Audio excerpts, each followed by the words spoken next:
Hello and welcome back. I am standing here in front of my Limelight Hydrangea hedge. I absolutely love Limelight Hydrangeas for the incredible blooms that they put out in July.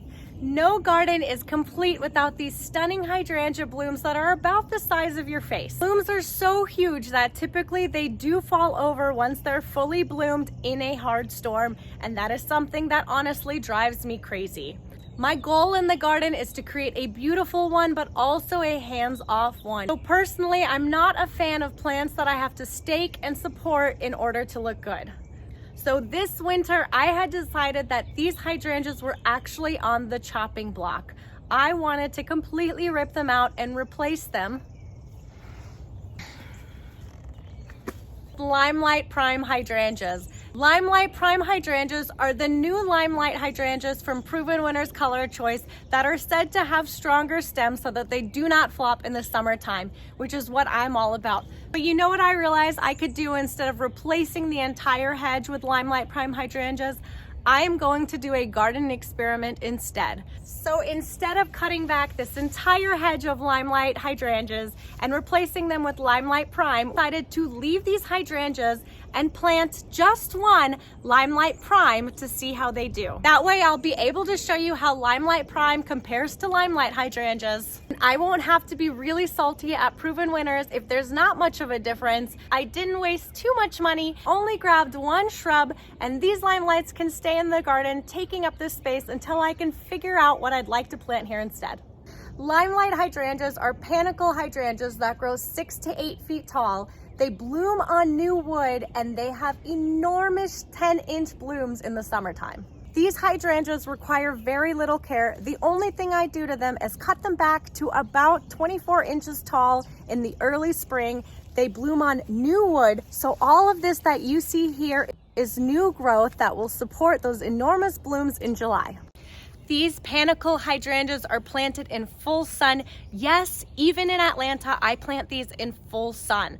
If you plant panicle hydrangeas in a shady spot, you will not have many blooms and you will get a lanky plant that is just searching for the sun. The panicle hydrangeas have much smaller leaves than macrophylla or big leaf hydrangeas, and so they won't droop in the sun like your big leaf hydrangeas would that prefer a part shade environment. The mop head hydrangeas prefer a part shade environment. If you put those in full sun, they will droop and wither away. But your panicle hydrangeas, they want that full sun, so don't plant these in a shady woodland area.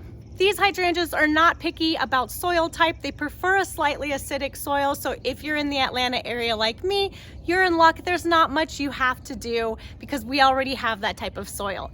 These guys are planted in pretty much straight clay and they perform amazingly. I don't give them any supplemental water. They're here planted on a slope and do really well, except for that flopping thing that they do when they're in full bloom. The main difference that I can see between the Limelight Prime hydrangea and the Limelights from the description is that these grow to a slightly smaller size. So instead of that 6 to 8 feet size, you have a 4 to 6 foot shrub. This summer, we're putting this baby to the test to see if the Limelight Prime really does have stronger stems than the Limelight. I'm going to be planting this side by side, and I will update you this July when everything is in bloom.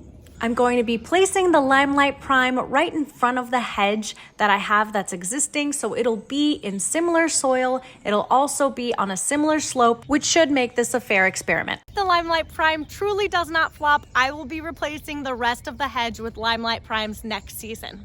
I don't mind waiting an extra year to be sure the Limelight Prime is worth it because panicle hydrangeas grow so quickly. I don't think we'll be able to tell a difference between the panicle hydrangeas that we planted this year and the ones that I plant next year if these guys really do have stronger stems. Now enough talking, let's get this baby in the ground. This is an area of my garden that you can see is very much straight clay and also an area that's very hard to keep mulched. Because of how steep the hillside is right here, my strategy has been so far to just kind of plant up the hill with plants that need good drainage. Even though this is straight clay soil in this area, the pitch of the hill lets the water drain really quickly just because of how steep that slope is. If I come up with a good solution to keep this mulched, I will let you know, but for now, let's just focus on something happy. Look at those roots. Pretty much any bed that I haven't cultivated much or mulched much in my garden does not have much topsoil. It is just this, bright orange clay, Georgia clay. I am so used to seeing it. I can imagine if you garden in other parts of the country, it might be something that's just crazy to you. But I'm so used to it that I just really focus on planting plants that do well in clay soil and filling my garden with those instead of trying to amend it. So you can see here, I'm just teasing out the roots. I'm also checking the depth of the planting.